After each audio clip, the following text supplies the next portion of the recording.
Hola amigos, bienvenidos a otro video de Espiral Ciencias. Continuando con el curso de Ley de Coulomb y campo eléctrico, en este video explicaré qué es el principio de superposición, pero enfocado en ejercicios en donde se utiliza la ley de Coulomb. ¿Qué es el principio de superposición? El principio de superposición es utilizado en diversos temas de electromagnetismo como circuitos, cálculos de campo eléctrico y aplicación de la ley de Coulomb. ¿En qué consiste este principio? Para explicar en qué consiste el principio de superposición, haré un ejemplo directamente con la ley de Coulomb. Supongamos que tenemos un conjunto de cargas las cuales tienen una ubicación con respecto al sistema de coordenadas cartesiano, tal cual como se muestra en la figura.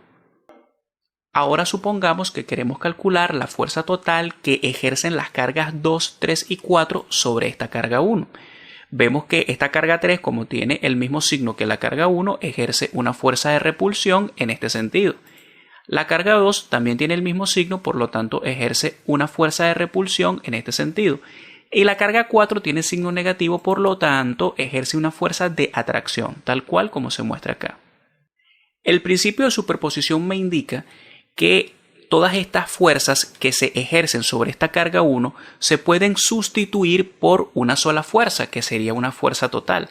Esta fuerza total, que sería un vector, sería igual a la sumatoria vectorial de estas fuerzas que se están ejerciendo sobre esta carga 1.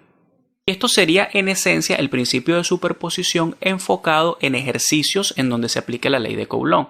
Sería sustituir un conjunto de fuerzas totales que se ejercen sobre una carga por una sola fuerza total, la cual generará el mismo efecto que este conjunto de fuerzas. Acá vemos que esta fuerza total es la sumatoria vectorial de estas fuerzas, y para calcular cada una de estas fuerzas se utilizaría la ley de Coulomb en su forma vectorial. Si quieren conocer cómo es la ley de Coulomb en forma vectorial, les recomiendo que vean este vídeo. Por acá arriba les estaré dejando el link. En este vídeo se explica con detalle la forma vectorial de la ley de Coulomb.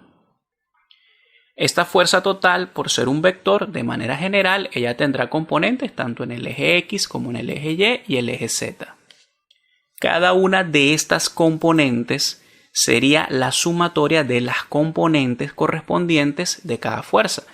Por ejemplo, de esta fuerza total, la componente en X sería igual a sumar la componente en X de esta fuerza 2,1 más la componente en X de esta fuerza 3,1 más la componente en X de esta fuerza 4,1. El mismo análisis es para la componente en Y de la fuerza total y para la componente en Z de la fuerza total. Y esto sería el desarrollo del principio de superposición enfocado en lo que son ejercicios en donde se aplica la ley de Coulomb. Para el caso de campo eléctrico es un análisis semejante. A continuación voy a explicarlo. Importante, antes de continuar, no olvides suscribirte, darle me gusta al vídeo, seguirme por Facebook e Instagram y activar la campanita para recibir mis notificaciones. Continúo. El principio de superposición en el caso de ejercicios de campo eléctrico es semejante. Imaginemos que tenemos un conjunto de cargas las cuales están posicionadas con respecto al sistema de coordenadas cartesiano, como se muestra en la figura, e imaginemos que queremos calcular el campo eléctrico generado por estas cargas en un punto P. Acá tendríamos los campos eléctricos que me generan cada carga.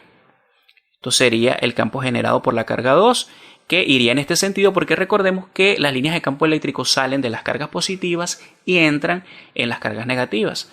Entonces, acá en el caso de la carga 3 y la carga 2, vemos que las líneas de campo eléctrico que estas cargas me generan irían en este sentido, saliendo de las mismas. Y en el caso de la carga 4, como es una carga negativa, la línea de campo eléctrico iría entrando hacia esa carga 4. Recordemos que se analizarían las líneas de campo eléctrico generadas por estas cargas específicamente en este punto P. Luego, el campo eléctrico total sería entonces la sumatoria de todos estos campos eléctricos. Esto sería el principio de superposición. Estamos sustituyendo todos estos campos eléctricos que se generan en este punto P por un solo vector campo eléctrico, el cual tendrá coordenadas X, Y, Z, y cada uno de estos campos eléctricos se calcularía utilizando la expresión vectorial del campo eléctrico. Si tienen dudas de cómo se desarrolla esta expresión de campo eléctrico en forma vectorial, por acá arriba les estaré dejando el link que los llevará al vídeo en donde se explica detalladamente esta expresión y la descripción de cada uno de sus elementos. Este principio de superposición también es utilizado cuando se tienen cargas colocadas en posiciones específicas de una figura geométrica, como por ejemplo cargas que se colocan en los vértices de un triángulo y por ejemplo se quisiera calcular la fuerza total que ejercen dos cargas sobre una carga de estas que se encuentran ubicadas en los vértices de un triángulo. También si por ejemplo se quisiera calcular el campo eléctrico total que me generan un conjunto de cargas que se encuentran en los vértices de un cuadrado. Entonces este principio de superposición en general se puede aplicar tanto para arreglos de cargas que están ubicadas en el espacio con respecto a un sistema de coordenadas, como también cargas que se encuentran ubicadas en posiciones específicas de una figura geométrica. Y esto sería la explicación del principio de superposición. Espero les haya gustado. Hasta luego.